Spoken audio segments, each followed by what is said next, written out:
Chapter 3 Doubts and Questions. Sutra. One day, Magistrate Wei arranged a great vegetarian feast on behalf of the master.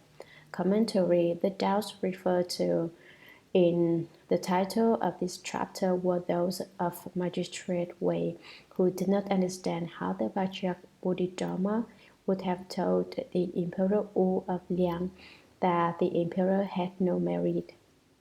Therefore, the magistrate questioned the Sixth Patriarch about it. The magistrate invited the master to a great vegetarian feast. All the bhikshus, laymen, Taoists, scholars, officials, and common people were invited to the meatless meal.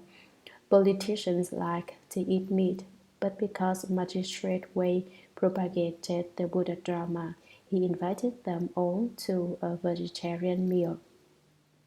Great means that many people attended. In China, the 1,000-monk vegetarian feast occurs when 1,000 bhikshus are invited to have a meal among 1,000 monks. There is sure to be one arhat, so making offerings to 1,000 bhikshus is making offerings to one arhat. Which one is the arhat? No one knows. If you knew, you would just make offerings to the arhat and not to the 1,000 bhikshus. This great feast, however, was an offering to not just 1,000 bhikshus. I believe it was to 10,000. The banquet was held on behalf of the Sixth Patriarch. As one who had left home, the master himself could not invite people to lunch. Laymen made offerings to those who have left home. Those who have left home do not make offerings to laymen. Recently, I said to a visitor from Hong Kong, remember, lay people make offerings to the Bodhimanda, protect and support the triple jewel. Do not be supported by the triple jewel. She replied, I have never in my life heard a good knowing advisor speak such honest words to me. This certainly has changed me. When I return, I will be different from what I was before. Magistrate Wei was the Sixth Patriarch's disciple, and he wished to cause everyone to recognize and believe in his master. He invited them to eat vegetarian food because it is said, if you want to lead them to the Buddha's wisdom, first you ought to give them something good to eat. In fact, one definition of the word pupil goes, people when they eat, they're happy. If you feed them well, they can't forget it. They say, I've got to go listen to some more Sutra lectures. They come time after time to get what they want, not Dharma, but good food. They eat, and soon, when they hear the Dharma, they say, the Dharma tastes even better than these vegetables, and then they don't run away. Magistrate Wei understood human nature. He arranged this feast on behalf of his master. He did not do it for himself, saying, look at me, making great offerings to the triple jewel. He was not seeking notoriety. He probably used the technique used at today's $500 a plate fundraising dinners. We are going to build Nan Hua Temple, he probably said. You should donate $5,000 or perhaps $50,000. Because the assembly was held for the purpose of building a temple, the magistrate asked the master about the merit and virtue of Emperor Wu, the great Liang dynasty emperor who built many temples and gave sanction to many monks who left home. Sutra. After the meal, the magistrate asked the master to take his seat. Together with officials, scholars, and the assembly, he bowed reverently and asked, your disciple has heard the High Master explain the Sutra. It is truly inconceivable. I now have a few doubts and hope you will be compassionate and resolve them for me. The Master said, if you have any doubts, please ask me and I will explain. The Honorable Wei said, is not what the Master speaks the same as the doctrine of Bodhidharma? The master replied, "It is." The magistrate asked, "Your disciple has heard that when Bodhidharma first instructed the Emperor Wu of Liang, the emperor asked him, 'All my life I have built temples, given sanction to the Sangha, practiced giving, and arranged vegetarian feasts. What merit and virtue have I gained?' Bodhidharma said, 'There was actually no merit and virtue. I, your disciple, have not yet understood this principle and hope that the High Master will explain it.'"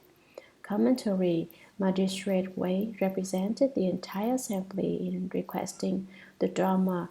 He was extremely respectful, stern, and upright in his bearing. He didn't dare laugh or cry. The magistrate had some small doubts, not big problems. He asked the master to bestow great compassion on him. "Please resolve my little problem, because there are a few things I simply do not understand." Honorable is a term of great respect. The magistrate was called honorable because he was a high-ranking official.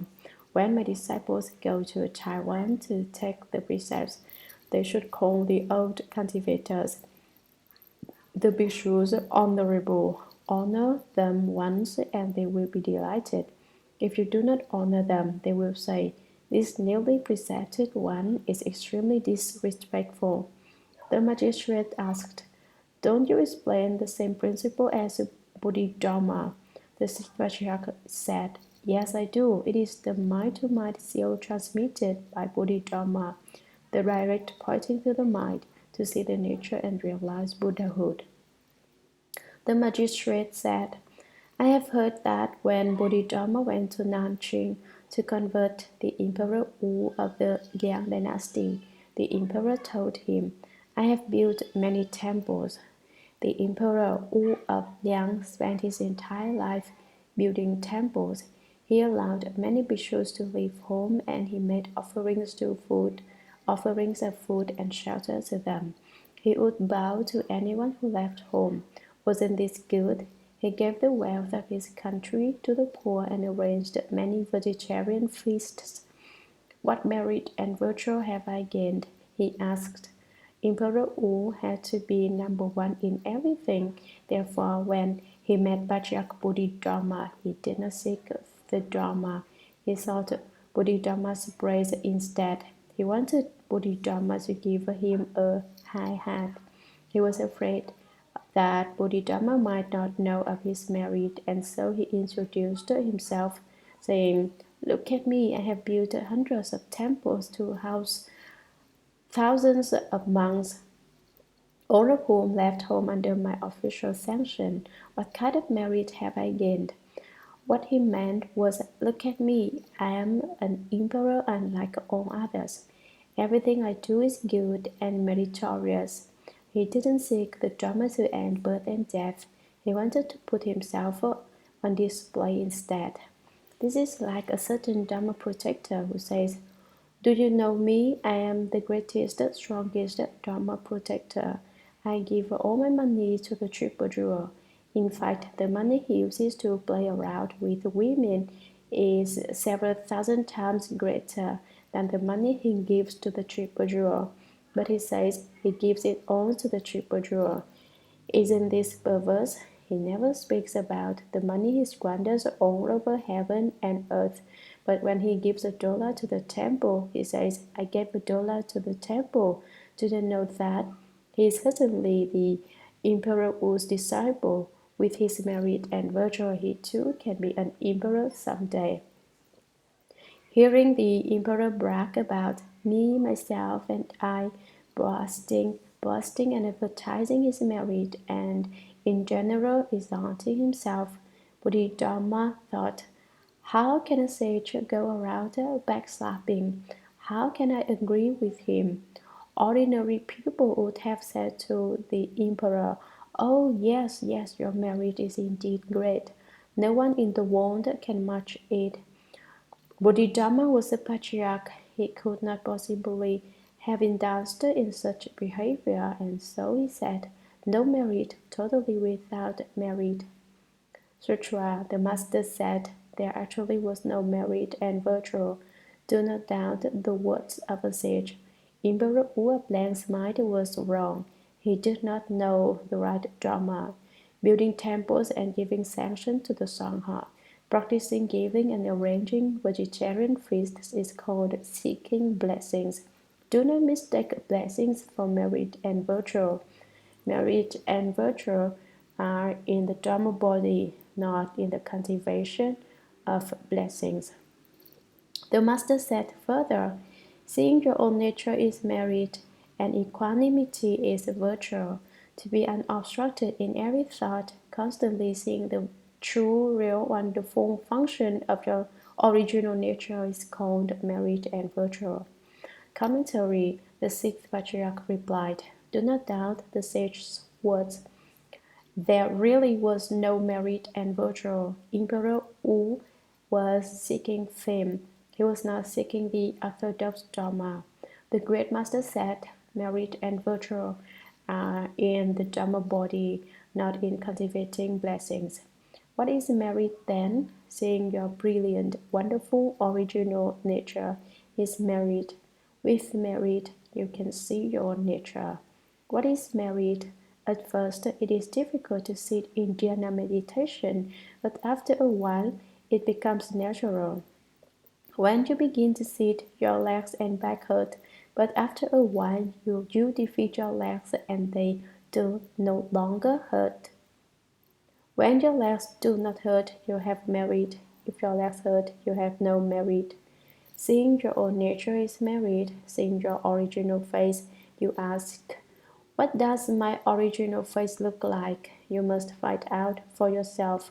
I cannot describe it to you, and even if I did, you wouldn't know because your knowledge would have come from the outside. Enlighten yourself to your own nature. Ah, you will say, my original face just looks just like this. Then you must have your vision and the self-nature certified by a good knowing advisor. You cannot set yourself up as a king and say, I am the emperor, I am a bodhisattva, like the hippie who had poisoned himself with drugs to the point that he claimed to be a bodhisattva, when he actually was nothing but a demon. Equanimity is virtue. Without selfishness, everything is equal. There is no prejudice or partiality. If you are fair, just, and open-minded, you have virtue. To be unobstructed in every thought. If you are unobstructed, your thoughts flow here, stop there, and become attached. Obstruction means attachment. If you are not obstructed, you can always see your original nature. As the Sixth Patriarch said when he was enlightened, how surprising that the self-nature is originally pure in itself.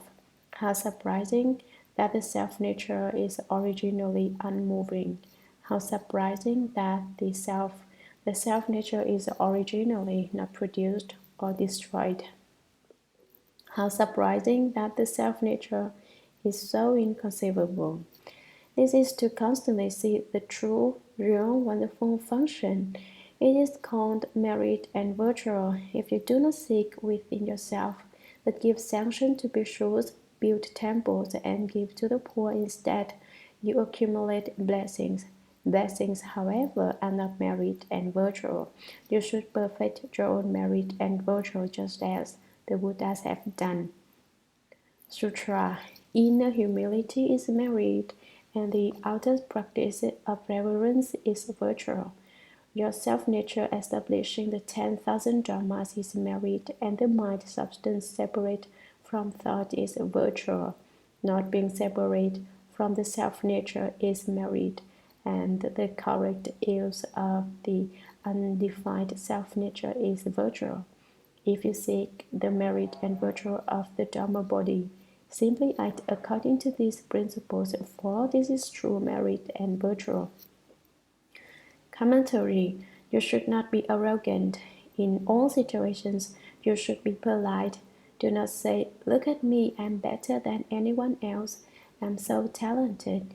I know more Buddha Dharma than you. If you show off like this, you are being proud, not humble, and you have no merit. When you speak to people, you should be easy and polite, not like a wooden board which smashes their heads with a single sentence. You don't have to hit people. All you have to do is say one sentence and you split their heads open, which is a faster thing than using an iron bar.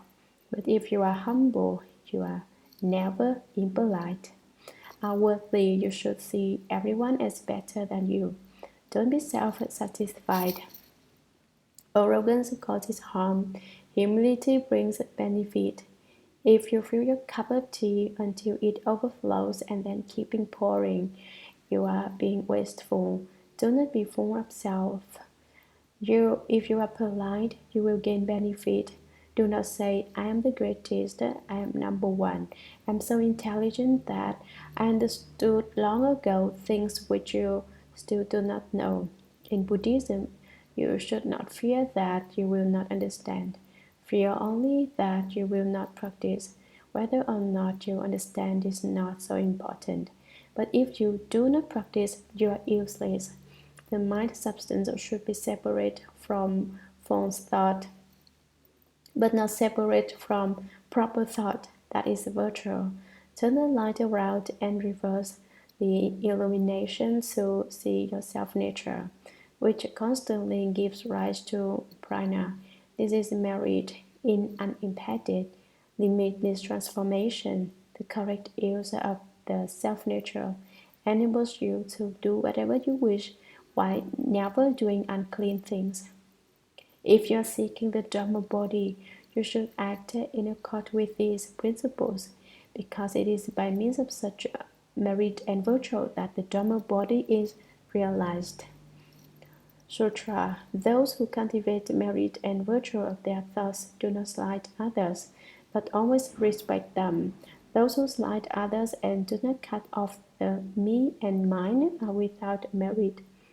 The vain and unreal self-nature is without virtue because of the me and mine, because of the greatness of the self, and because of the constant slighting of others. Commentary. You should not slight people, animals, or any living beings. For example, whenever Sadapariputta Bodhisattva met someone, he immediately bowed and said, I dare not slight you because you are going to a Buddha. Sadapariputta Bodhisattva, who was a previous incarnation of Shakyamuni Buddha, realized Buddhahood because of his practice of universal respect while walking the Bodhisattva path. Those who slight others and do not cut off the me and mine are without merit. You have no merit if, whenever you meet someone, you immediately become jealous, terrified that they will be better than you are, or more intelligent, or will surpass you in some other respect. Your jealousy causes you to belittle them. You see yourself as great. See how big I am, you say. No one can compare with me. In the present age, there is no emperor, but if there were, it would certainly be me. None of you would have a share. Why? Because I am more intelligent than all of you. I can dominate you, but you can't dominate me. I myself, me and mine, are not cut off and not put down. There is no room for merit because you are too full of self. You do not really cultivate, and so your self-nature is unreal. You are not basically genuine. You do not believe in yourself, and you do not know whether you are true or false. I did not tell you to drink or smoke. Why are you drinking and smoking? I did not tell you to go gambling. Why did you go? You don't know why you do these mixed up things. The self-nature in this way is vain and unreal. This happens because you have no merit and you see yourself as too big. Look at me, you say. I'm enlightened and I'm just like him. He did not say that he himself was enlightened. He said that the Dharma master was enlightened and that the two of them were just alike. He might as well have introduced himself by saying, I am enlightened. This, me, myself, and I is too big. There is no merit here. Sutra. Good knowing advisors, continuity of thought is merit, and the mind practicing equality is directness is virtue. Self-cultivation of one's nature is merit, and self-cultivation of the body is virtue. Commentary in thought after thought without interruption. Every thought should be right in thought after thought without stopping. Every thought should be cultivation. This is merit. At first it is forced, but after a time it becomes natural, and the naturalness is merit. Always be even-minded and impartial, direct and without deceit. That is virtue. If you have not seen your nature, you must cultivate it. How do you cultivate it? By not giving rise to affliction. When someone hits you, think of it as if you had turned into a worm. When someone scolds you, pretend that they are singing a song or speaking a foreign language. Or he's not scolding me, he's speaking Japanese, chi chi cha cha, or is it Spanish? If you think of it that way, there is no trouble at all. If someone tries to spit at heaven, the spit just falls right back into his own face. If someone scolds you, but you take no notice, it is just as if he was scolding himself. When hit, you can think, I have run into a wall, it certainly hurts. Can you deny that it is your own karmic retribution returned to you? If you bump your head in the dark, do you hit the wall with your fist? If you do, your fist will hurt and there will be even more pain. Pay no attention and nothing will be happened. My Acharya Bodhisattva said, the old fool wears second-hand clothes and fills his belly with tasteless food. Man sew holes to make a cover against the cold and the thirst of the myriad affairs of life. According to what comes are done scolded, the old fool merely says, fine, struck the old fool falls down to sleep. Spit on my face, I just let it dry. I have strength and energy and give you no affliction. Paramita is his style. He gains the jewel within the wonderful. Know these news, and then what wrong is there of not perfecting the way? This is wonderful, but not everyone can do it. The jewel within the wonderful is not easy to obtain. Cultivation of the nature is simply not getting angry. How does one cultivate the body? Do bad things. Have no lust, hatred, or delusion. If you do not steal or lust, you cultivate the body. The body. That is virtue. Sutra. Good knowing advisors, merit and virtue should be seen with one's own nature, not sought through giving and making offerings. That is the difference between blessings and merit and virtue. Emperor Wu did not know the true principle. Our Patriarch was not in error. Commentary. You cannot say, I make offerings to the true virtue. I have merit. It is not merit, just blessings. Therefore, blessings and merit and virtue are different.